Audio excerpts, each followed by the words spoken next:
When, on the death of Queen Elizabeth in 1603, King James VI of Scotland became King James I of England, he inherited at once both an enormous increase in power and prestige and a complex set of political problems. From insecure ruler of a petty backwater, he was suddenly set in the front rank of monarchs as the head of the largest and most powerful Protestant dominion in Europe. It was a field on which his taste for kingly magnificence, then an integral part of European power politics, could fully display itself. To the service of celebrating James's kingship and the lucrative rewards that flowed from doing so, many of the leading artists and writers of the day were attracted. Many of them found fertile territory for their talents in that most spectacular of advertisements for kingly power and prestige, the court masque. Masques were mounted once or twice a year at weddings or on significant holidays such as Christmas, Twelfth Night, or Mardi Gras, and were presented only once, unless, of course, it was the king's pleasure to see one repeated. They combined elements of acting, singing, and dancing in virtually equal measure, and therefore stand as representative of musical theater in England at the same time that Shakespeare's later plays were being staged and that opera was being invented in Italy. But despite their historical importance, Jacobean masques are rarely seen today. The masque developed as a ceremonial greeting and celebration of James's Majesty by a group of his own courtiers, dressed up in costume and playing the parts of fictional, often mythological or allegorical, characters. The story, the set design, and even the layout of the performance space were conceived with James as their central reference point.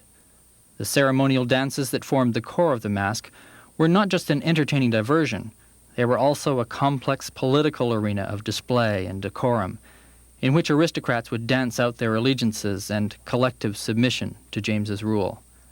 When, at the climax of the masque, the revels, the maskers stepped out of their roles and took out members of the audience to dance, it was as though the orderly fiction and the orderly monarchy mingled with and reinforced one another. The spectacular visual impact of the masque, its sheer expensiveness, was meant to impress domestic and foreign spectator alike with the king's magnificence. Inside the overall scheme, there was room for poet, architect, musician, and choreographer, each to exercise his latest art of image-making. Masques typically began with an anti-masque, in which unruly characters, such as the Satyrs in Oberon, jump around in a disorderly manner, breaking all the rules of civilized behavior. Naturally, the nobles taking part in the performance did not take these roles. They were played by professional dancers and actors, who set the stage for the measured elegance of the higher orders of humans and spirits, whose parts were taken by the noble amateurs. But whatever plot there was paled beside the shining praises in verse and song directed at His Majesty King James, and the reflected magnificence of the sets, costumes, and the dances. These were revealed after a discovery, as they called it, where the anti-masque scene was magically transformed into that for the main part of the masque. Oberon is a particularly good example of the masque. Dramatically well developed, it was conceived as a showpiece for the then Prince of Wales, Prince Henry, older brother of the future Charles I, and was performed with Henry as lead masker before the King and Queen on New Year's Day, 1611. The prince's performance in the title role occasioned much contemporary praise, though the dramatic text also shows intriguing signs of an emerging political rivalry between James and Henry, who at 16 had recently been given his own palace and household. In preparing the production, the most prominent court artists of the period collaborated. The text was written by Ben Jonson, the neoclassical poet-playwright. Jonson probably intended some allusion to the successful play of his fellow playwright, William Shakespeare, who had introduced a Faery Oberon in his Midsummer Night's Dream. Jonson's song lyrics were set by Alfonso Ferrabosco Jr., Prince Henry's music tutor, whose father had introduced Italian compositional styles into England under Queen Elizabeth. The music for the dances was composed by Robert Johnson, a royal lutenist, who also set some of the songs for Shakespeare's plays. Stage and costume design was under the control of Inigo Jones, the revolutionizing architect, who introduced Italianate single-point perspective in his sets, and who may even have first introduced the scena ductilis, sliding sets that could be drawn apart to reveal a new scene in this very masque. A few of Jones's drawings for Oberon survive, along with some of the music of Ferrabosco and Jonson, Ben Jonson's text, and an eyewitness account all of which have allowed us to reconstruct a performance of Oberon with a fair degree of accuracy, more so than would be possible with many other masks. We've not tried to reproduce the original performance entirely, in any case, both for what we cannot know about it and could not afford. We have tried to recapture the spirit and effect of the original, and to that end, what you see is very much a record of a live performance rather than a made-for-TV production. Unexpected surprises and all, as when one of the Satyrs loses his manhood, so to speak, in the midst of their dance. And in spite of the wonderful material that survives from the original creative artists, a great deal of recreation was necessary. This will be discussed in detail after the performance. Now, as a synopsis, here's the eyewitness account. It's an anonymous translation from a Spanish original, now found among the papers of William Trumbull the Elder.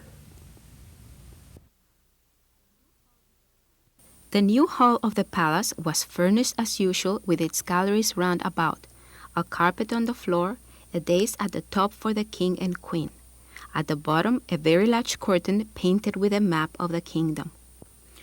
When their majesties entered, accompanied by the princess and the ambassador of Spain and Venice, flageolets played and the curtain was drawn, discovering a great rock with the moon showing through an aperture, so that its progress to the night could be observed.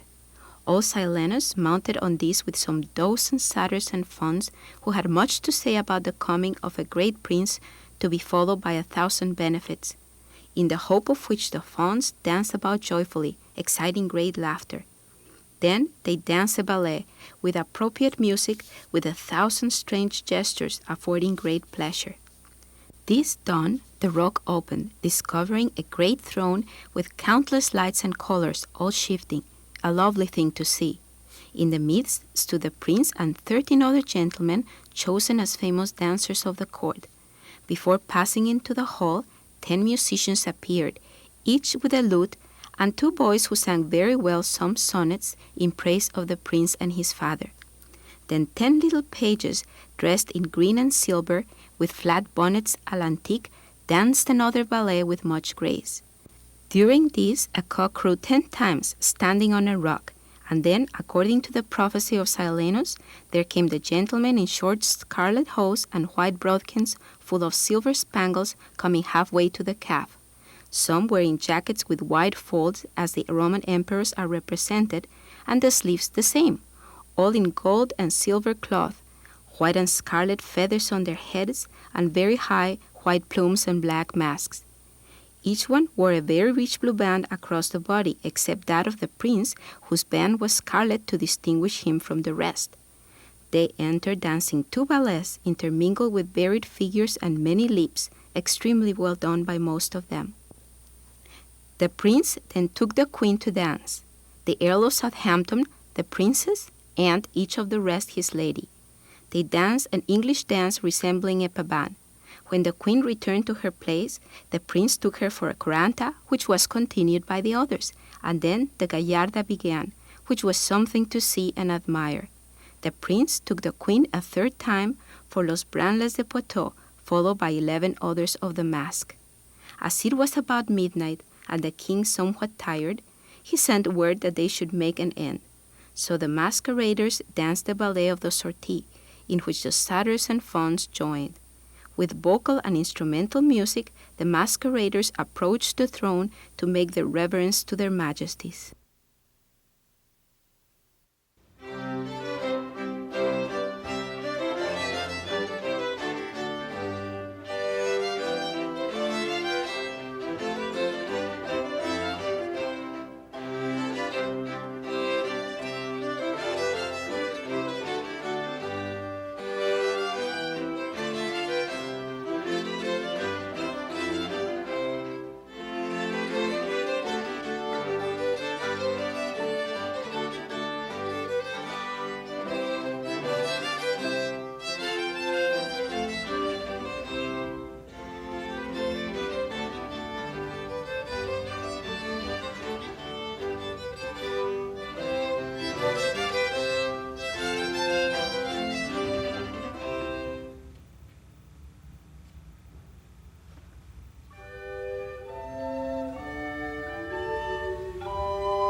none appear.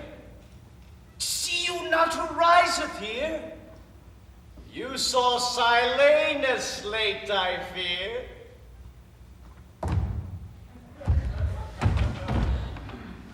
I'll prove if this can reach your ear.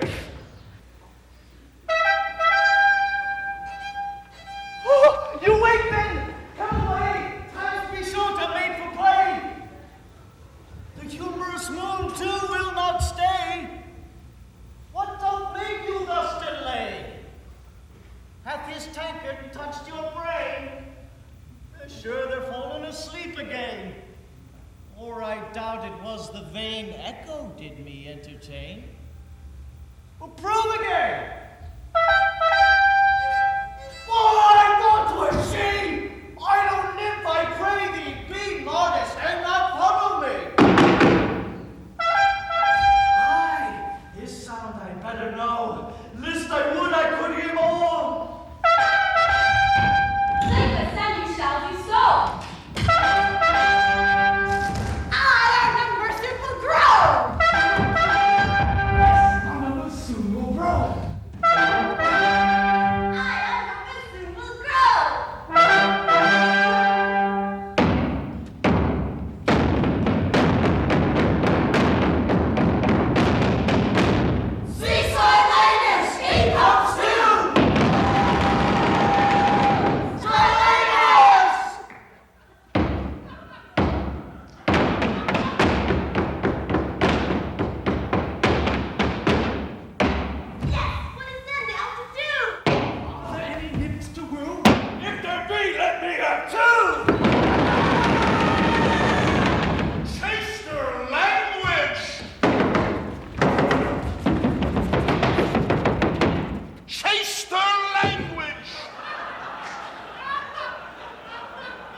Satyrs, he doth fill with grace every season, every place.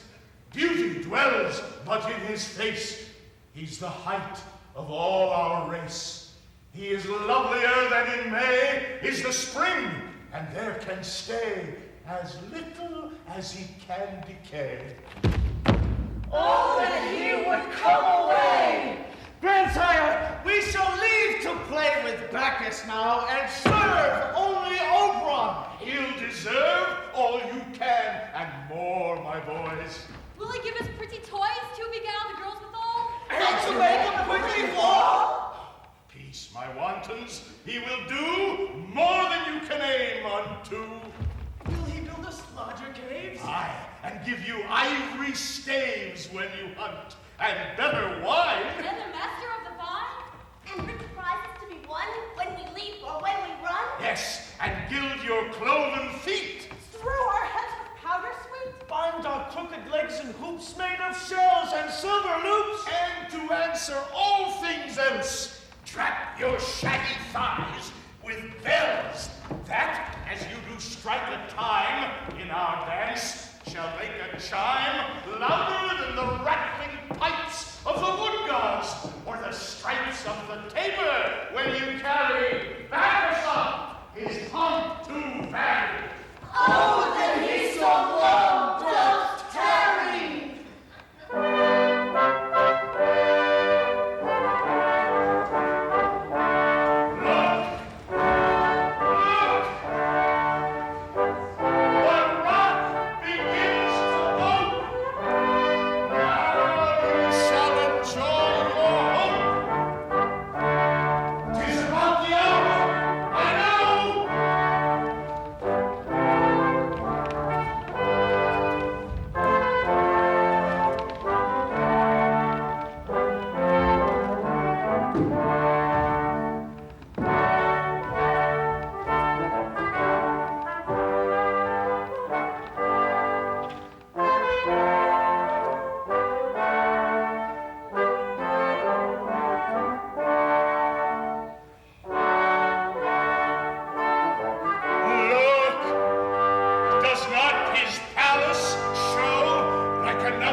noblest of the earth, quickened by a second birth, who for prowess and for truth there are crowned with lasting youth, and who hold by fate's command seats of bliss in fairyland.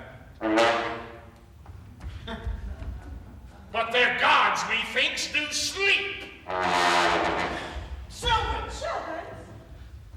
Sure, they're caves of sleep, these, or else they're graves. Shall we cramp them? Satyrs, no. Or bore us through their guts to make them feel? Aye, that we might whip them. Or that we'd a wasp or two for their nostrils. Hares will do even as well. Take my tail. Ha! What'd you say to a good nail through that temple? Or an eel at their guts to make them feel. Or try whether is more dead, his club or the other's head.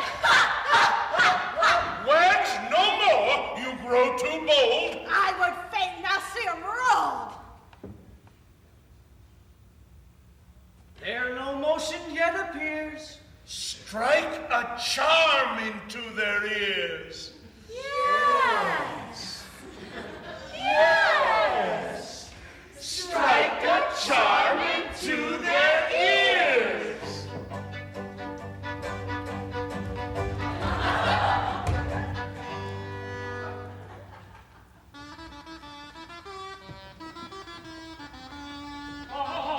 Quoth the blue by quoth the bee, Bas, said the blue by and so to be. His ears, his spurs, Bas, and so to see. His ears, Bas, and so is he. Bas, quoth the blue by and quoth the bee, Bas, said the blue by.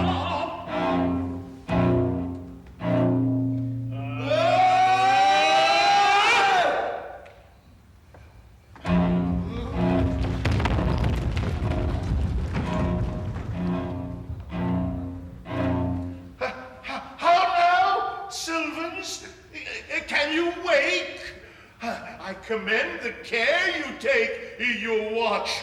Is this your guise, to have both your ears and eyes sealed so fast as these, mine elves, might have stolen you from yourselves? We had thought we must have got steaks and heated a red pot and bored you through the eyes with the Cyclops ere you rise.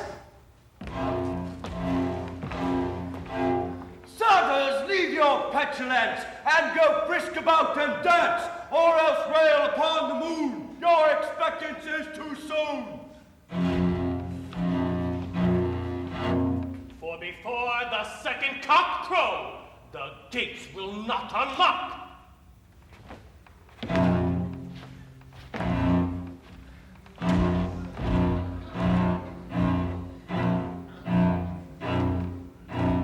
Until then we know we keep guard enough although we sleep.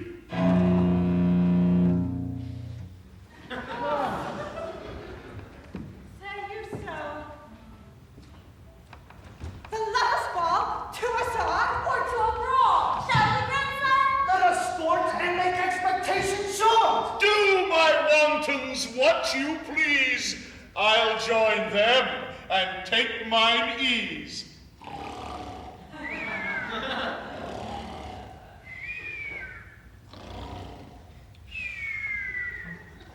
Brothers, sing then and upbraid, while we use yon seeming maid.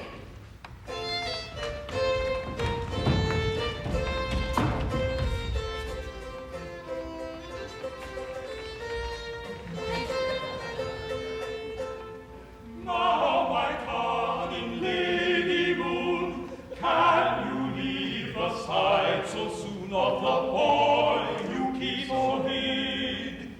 Midwife Juno sure will say, this is not the proper way of your paleness to be read. But perhaps it is your place to wear sickness in your face, that there might be wages placed in the fools you are amid. But perhaps it is your place to wear sickness in your face, that there might be wages placed in the fools you are amid. Come your changes overthrow, what your look could carry, so would confess then what you are. And be wise and free to use pleasures that you now use. Let us Satyrs have a share. Though our forms be rough and rude, yet our acts may be endued with more virtue. Everyone can be Endymion. Though our forms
and of state, not to be mixed with light and skipping sport, a night of homage to the British court, and ceremony due to Arthur's chair, from our bright master, Oberon the Fair, who with these knights' attendants here preserved in Fairyland, for good they have deserved, of yon high throne, are come of right to pay their annual vows, and all their glories lay at feet, and tender to the early great true majesty, restore it in this seat, to whose sole power and magic they do give, the honor of their being that they live, sustained in form, fame, and felicity, from reign to fortune, or the fear to die. Oh, and may they well! For this indeed is he, my boys, whom you must quake at when you see. He is above your reach, and neither doth nor can he think within a satyr's tooth.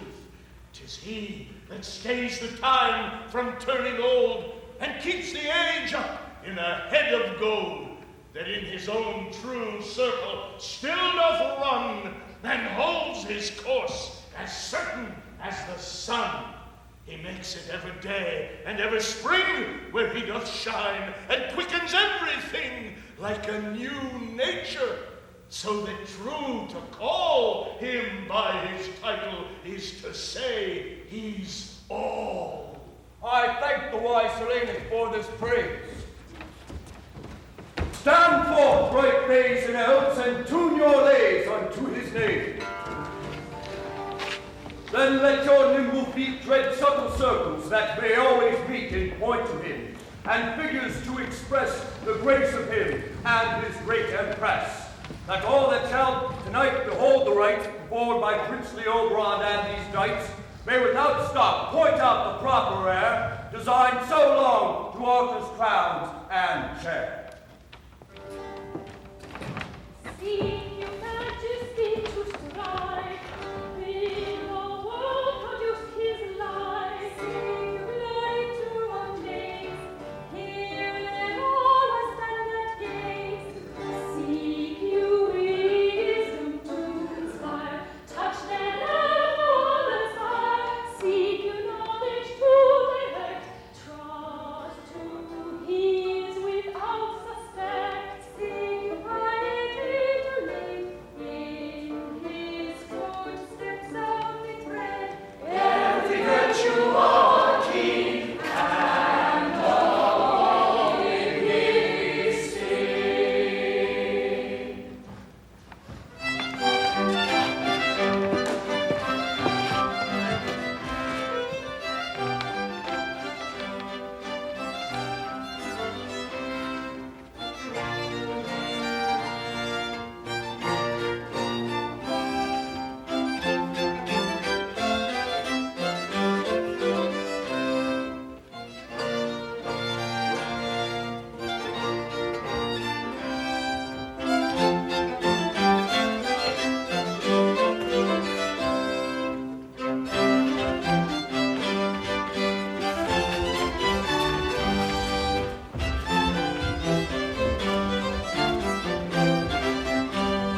they will enchant the Faery.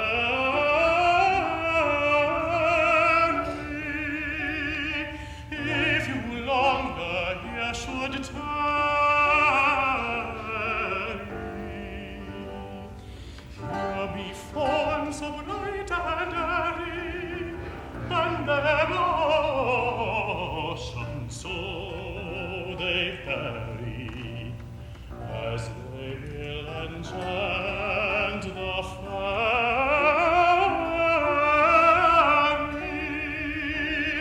If you longer here should tarry, if you longer here should tarry.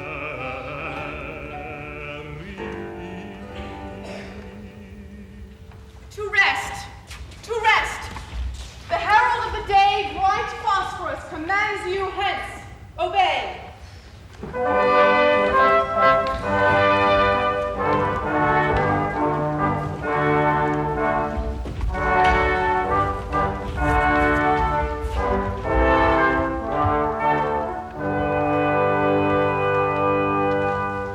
The moon is pale and spent, and winged night makes headlong haste to fly the morning sight, who now is rising from her blushing moors, and with her rosy hand puts back the stars, of which myself, the last, her harbinger, but stay to warn you that you not defer your parting longer. Then do I give way, as night hath done, and so must you, to day.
The original performance of Oberon took place in the first banqueting house that King James built in Whitehall.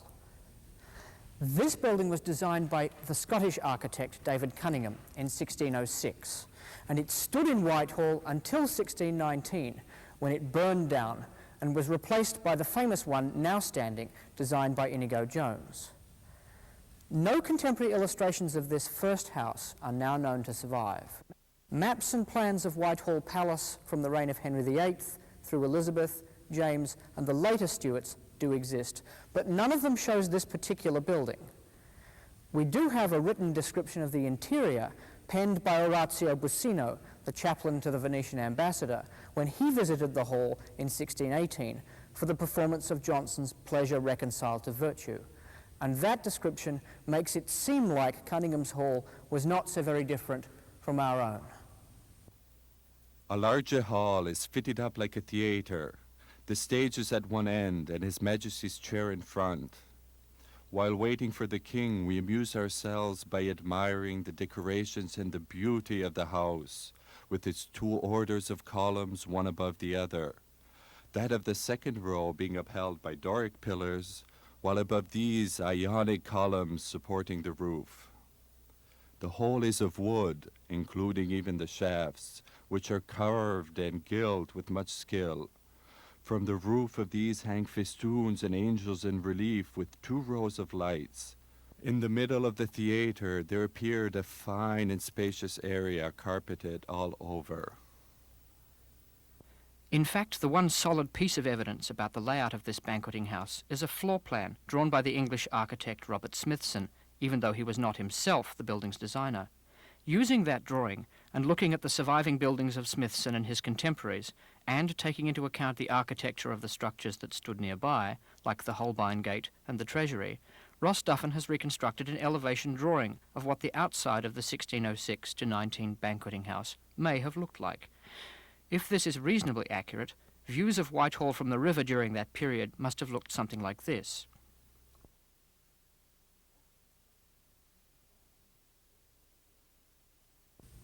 We also discovered that the dimensions of our own hall, the Excelsior Ballroom in Twing Centre at Case Western Reserve University, are almost exactly the same as those of Cunningham's original hall, when we take into account both the vestibule stairwell area on the left and the stage area on the right, which had to be carved out of Cunningham's hall.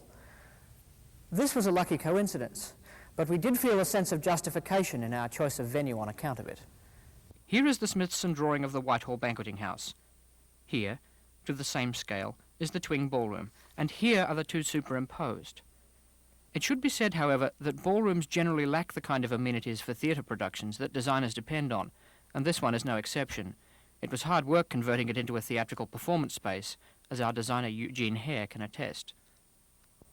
Oberon is by Ben Jonson, of course, although you can see that the script doesn't tell the whole story where a masque is concerned. Jonson had begun writing masques as early as 1605, although the entertainment at Althorpe at the beginning of James's reign shows an inclination towards the genre. Jonson was adept at writing for his immediate patron and his or her specific agenda, in this case that of Henry, Prince of Wales.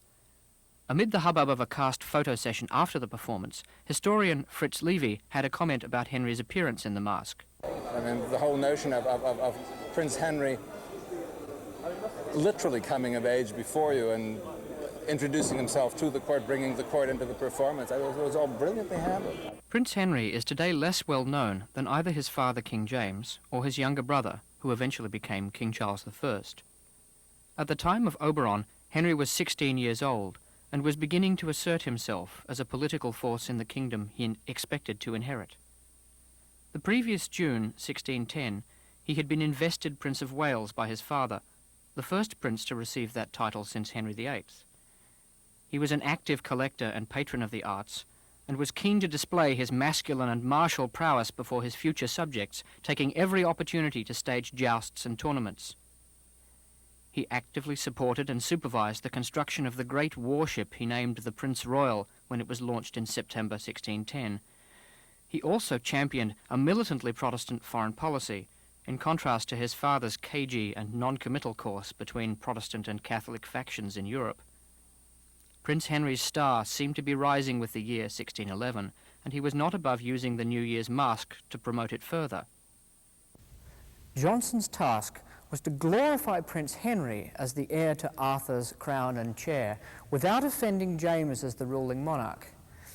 In this, he shows some nervousness.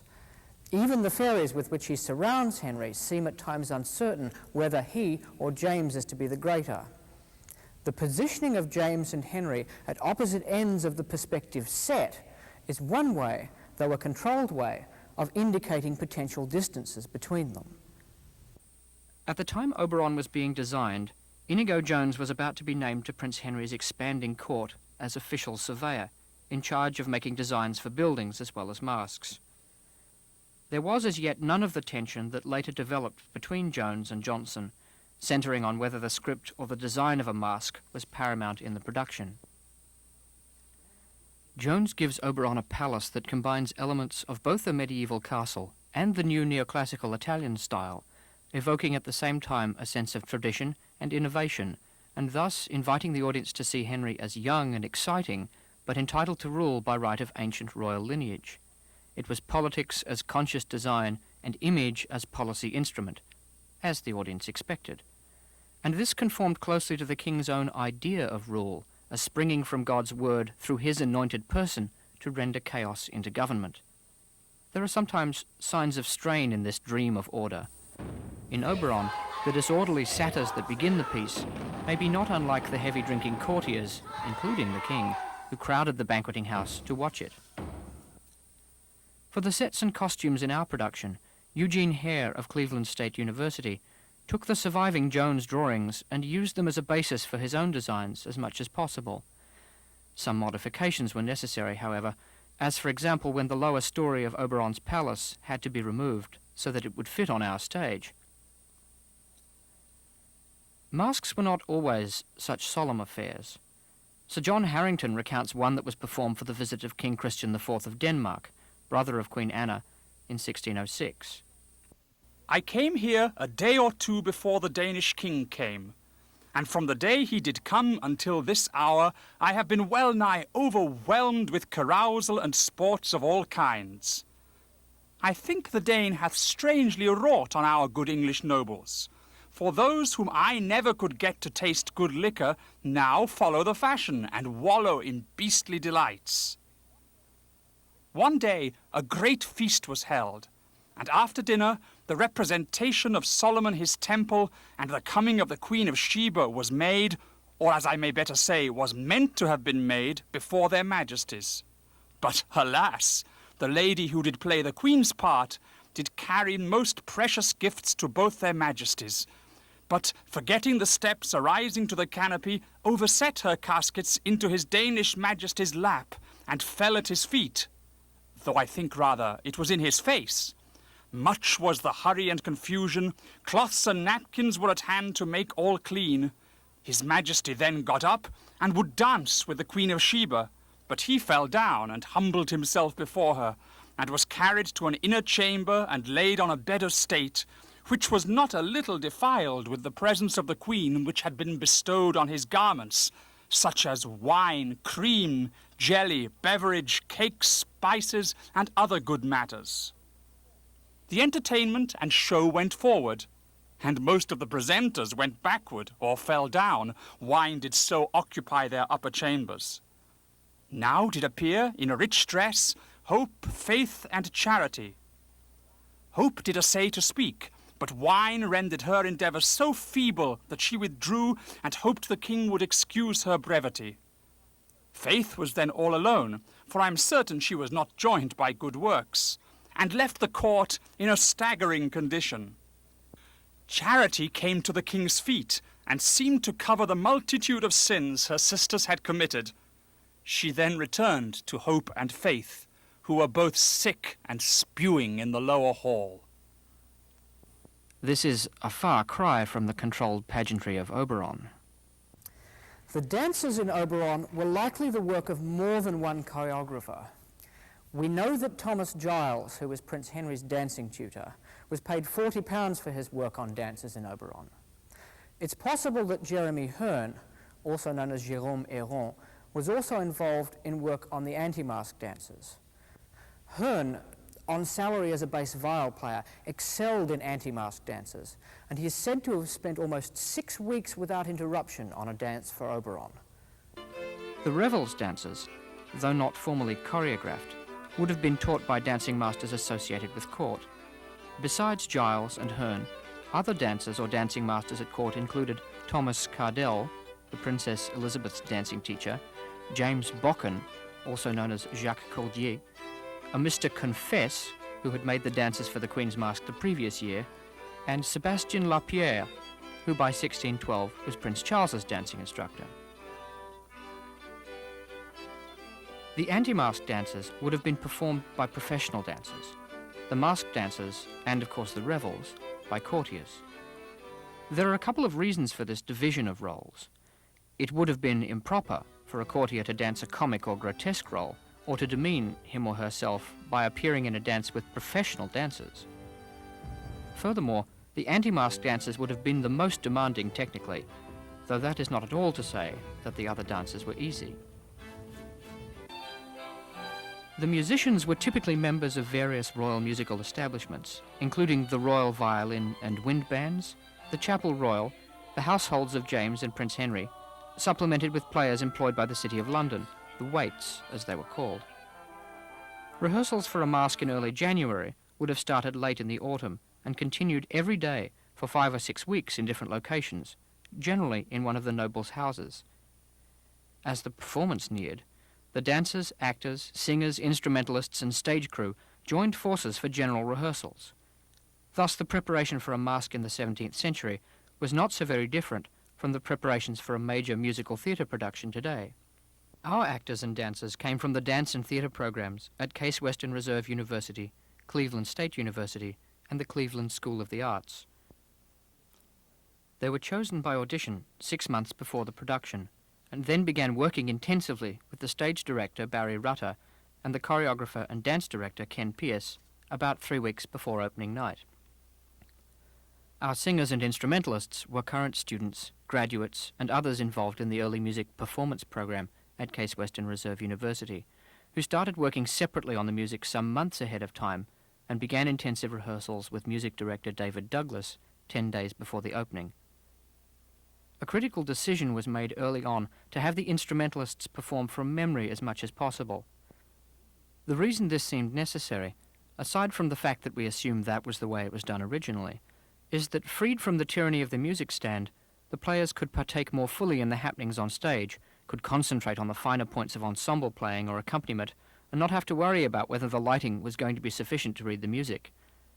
This occasioned a comment from Peter Holman, an expert on English music of this period, whose reconstruction of instrumental selections we used for our production, and who attended the concurrent conference. So I think the instrumental music was very, very good. I mean, you got a very vivid impression of what the court violin band was like. You know, playing from memory, playing just sort of standing around in a group rather than sort of sitting down and with music stands and things. The jazz band of their own. That's exactly what you see in the pictures. I just felt myself there, really.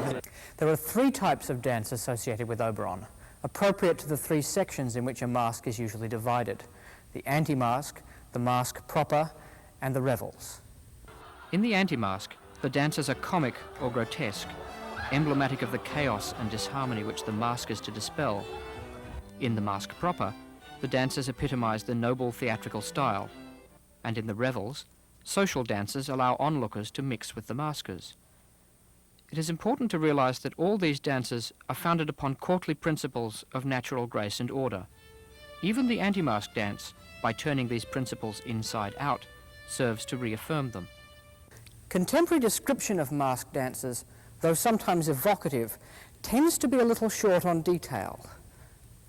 Dance is usually taught by example, and only occasionally will a dancing master take the trouble to write down a dance. In constructing dances for a historically oriented performance of Oberon, Ken Pierce had to rely on general assumptions about the style of the period, along with what information could be gleaned from written, musical, and visual sources. Given that dancing was an important part of courtly life, along with, for men, fencing and horseback riding, and for women, music and embroidery. What did the dancing masters teach at the Stuart court? Among the major sources for information about late 16th and early 17th century European dance are treatises by Italian dancing masters, notably Fabrizio Caroso and Cesare Negri. There is firm evidence that a copy of Caroso's Il Ballerino had found its way to Oxford by 1605, and that a copy of Negri's Nuove Invenzioni was to be found there by 1620. Since Italian fashion was popular at court, it's reasonable to assume that Italian dance styles influenced English dancing masters.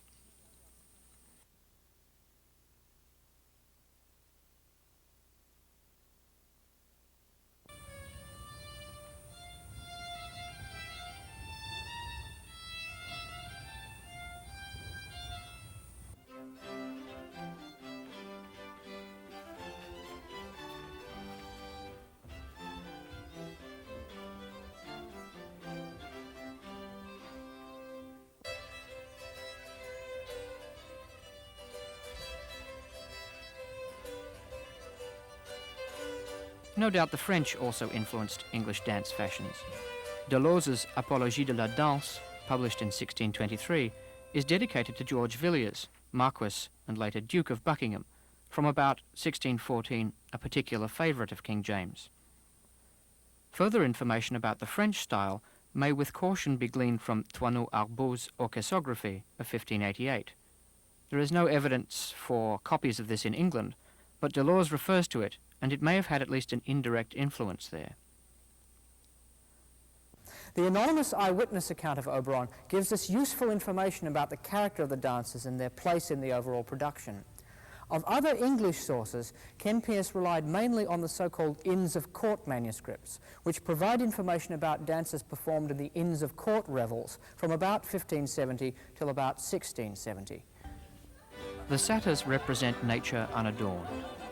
In the choreographed Satyrs dance, disorder is represented as a breaking of rules rather than as total chaos. Implicitly, the rules of order, symmetry and proportion are there to be broken. Stephen Orgel has pointed out that the Satyrs' pleasures are, after all, courtly ones, drinking and dancing. The Faery's dance, a sort of warm-up act for the prince's dances, was originally performed by 10 little pages.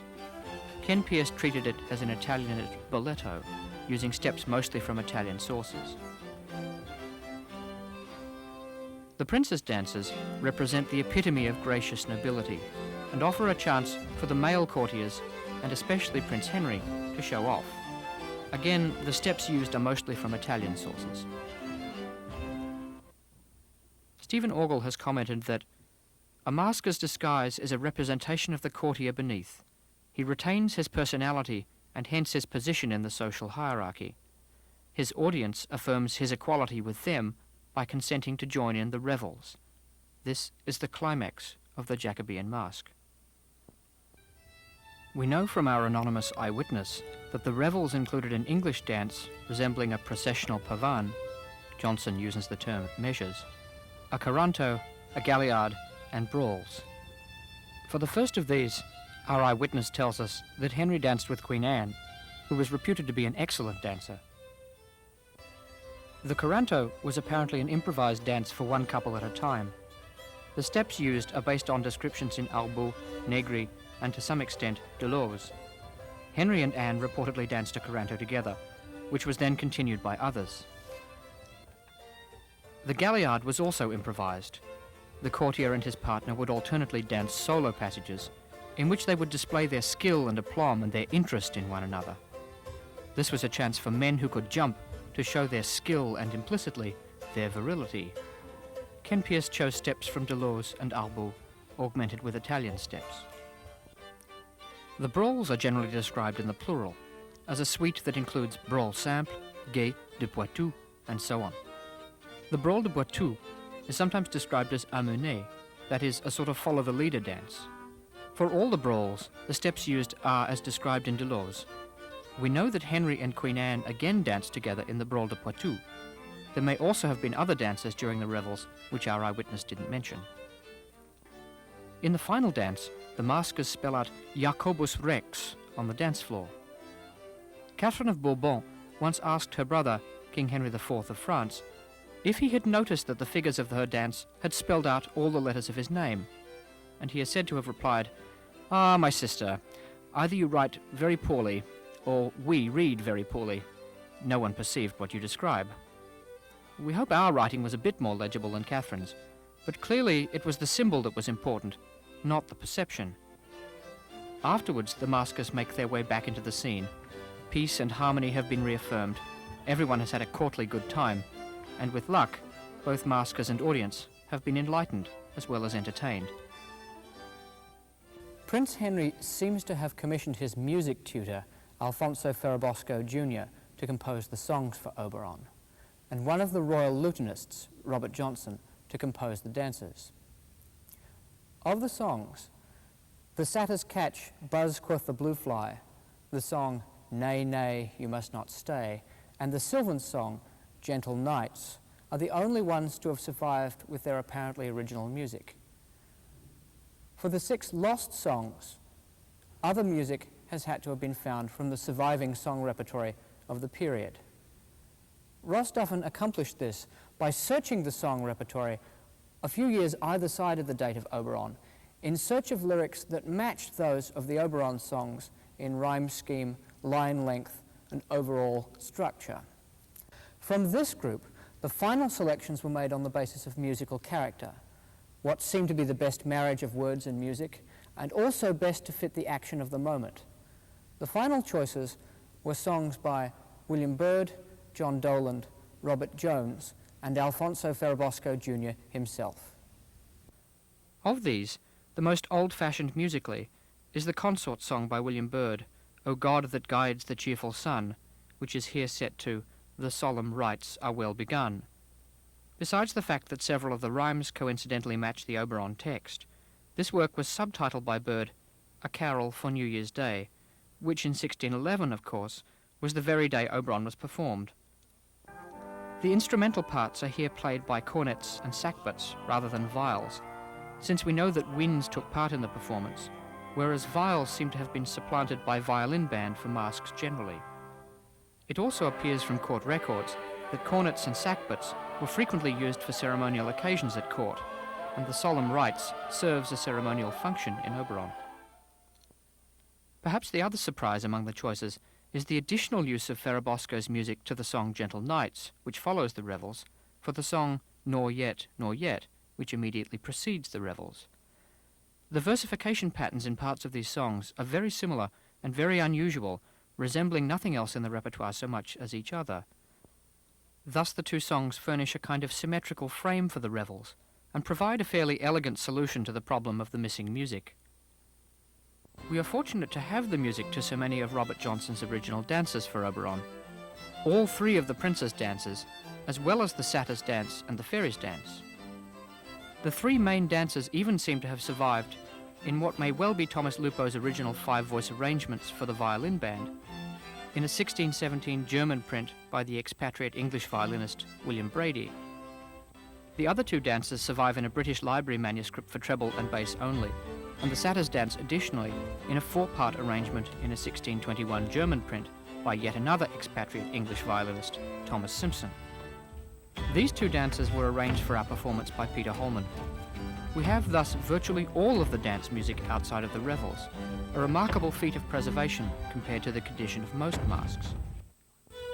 For the revels, the eyewitness description provides an outline of the dances used: an English dance resembling a pavane, which Jonson called the measures, a caranta, a gallarda, and Los Brawls de Poitou.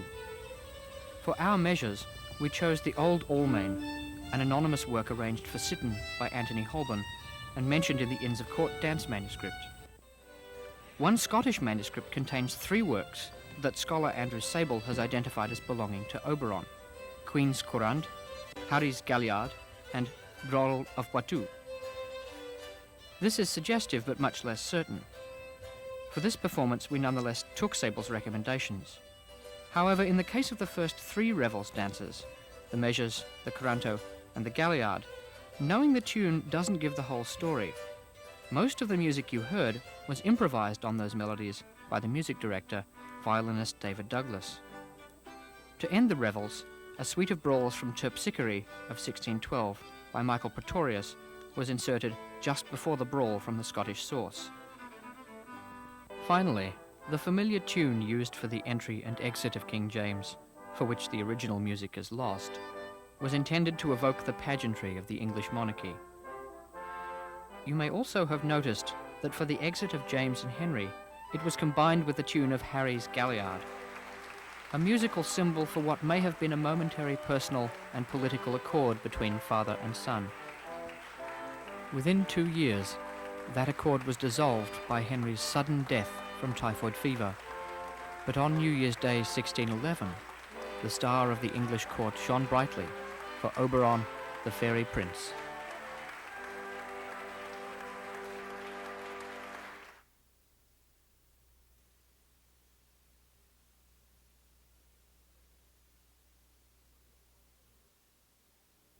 I'm speaking with Peter Holman and Peter Walls, who've both done substantial work on reconstructing the music for the masks. It was in fact Peter Holman's reproduction and reconstruction of the masked dancers that we used this evening, and I wanted to ask them how it compares with the work they've been doing and in general what representation of Jacobean mask music we managed to pull off this evening.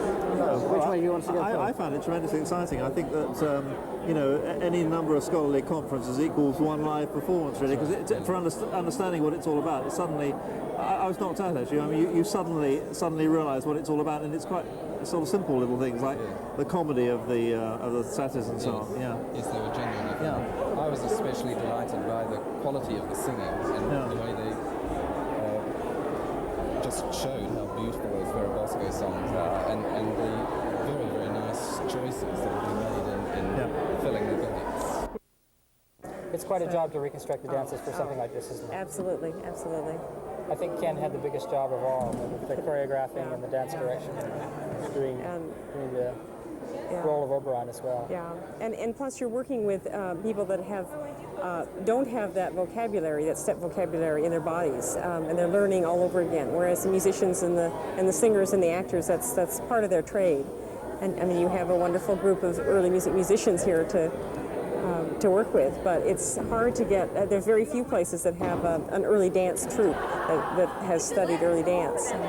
We've really got a ways to go before masks are going to be practical in a lot of places. I suppose just because of the paucity of qualified dancers that can do that. And who are interested. Yeah, a lot of dancers, modern dancers or ballet dancers look at this and they think, oh, that's easy. It's not interesting. And of course it's not easy. It's just supposed to look easy, but be hard. The thing I've noticed about ballet dancers trying to do this is that so much of ballet choreography fits with the music, but is not necessarily rhythmically coincide with the music. And so it's sometimes difficult for ballet dancers to do this, no matter how well trained they are, because it's a different kind of thing, different requirements of the body to be so precise with the beat. Yeah, and the small movements have to be precise. That's one of the things that's very hard to do. It's easier to do a large movement with the beat than to do very small things. And a lot of this is small. So far as I could make the whole thing out, what we ended up with was not a simulacrum of a performance, but an evocation of a performance, which I thought worked wonderfully well. I found it absolutely wonderful. I thought it was exciting and colorful and thoughtful, and it had wonderful creatures in it, satyrs and fairies, and it was as close to authentic as you can be in 1993, and without $1 million to spend. It was extremely ingenious, and it was a lot of fun.